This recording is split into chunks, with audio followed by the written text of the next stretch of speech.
EMAC a été créée en 1950.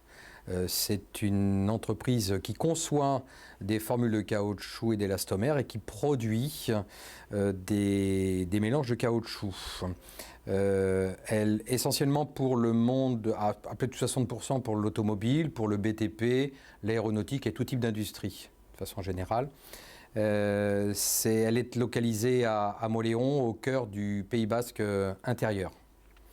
C'est une entreprise qui est certifiée ISO 9001 et ISO TS.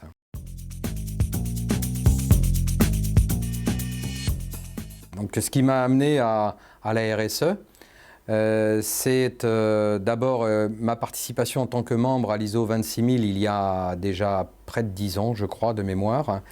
Et c'était concomitant avec le rachat d'entreprise avec mon associé en 2006.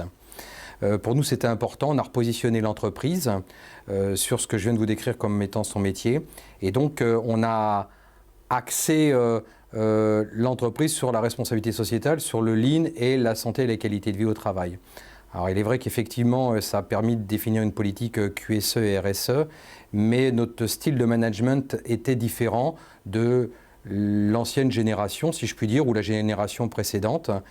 Pour nous, nous avons un management participatif et donc on avait un terreau, je dirais, favorable à pouvoir réaliser de la RSE. Donc dans ce sens, effectivement, on a réalisé des actions collectives au niveau de l'Aquitaine et au niveau de la France, au sein même de l'automobile ou tout simplement multi-activités. Le lean pour nous c'est important, c'est vraiment l'écoute des personnes et donc avec nos clients automobiles, c'était relativement important d'aller dans ce sens. Mais pour nous, le lean, c'est aussi les conditions de travail. Donc c'est peut-être difficile de dire ça. Le lean les comprend déjà, mais il y a eu des choses qui ont été faites, c'était pas terrible. Du coup, pour nous, le lean est un vrai pan du développement durable et de la RSE. C'est hyper important. De faire participer les gens en toute autonomie et responsabilité, c'est quelque chose de très important. Donc du coup, effectivement, on a consacré beaucoup de fonds à la formation, de même qu'au nouveau développement collaboratif en recherche et développement sur des projets qui font partie de nos piliers RSE, quoi.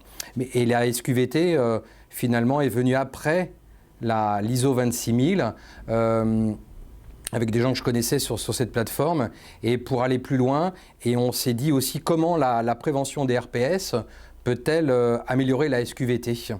Donc on a pris quelqu'un qui nous a aidé dans ce sens, qui a passé son master et du moins une thèse professionnelle. Mais au-delà de ça, on a pu être encore un peu plus à l'écoute des gens, réaliser des satisfactions, des enquêtes, à la fois de motivation collective et individuelle. Et ça nous a amené effectivement à aller encore plus loin dans ce qu'on avait déjà décidé lors du rachat en 2006. Notamment, on a vu effectivement des indicateurs effectivement chuter dans le taux d'absentéisme, dans les accidents du travail. Pour nous, c'est le zéro accident. Et ça, c'est vraiment très important.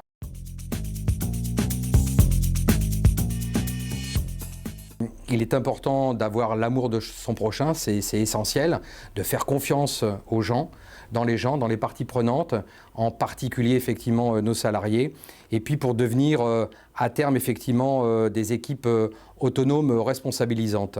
Voilà, moi je pense qu'aujourd'hui on a le droit aussi à l'erreur et quand on fait confiance aux gens, alors effectivement il faut piloter encore plus, ça peut paraître bizarre, mais on a directement une amélioration de la compétitivité et tout le monde est gagnant. Voilà.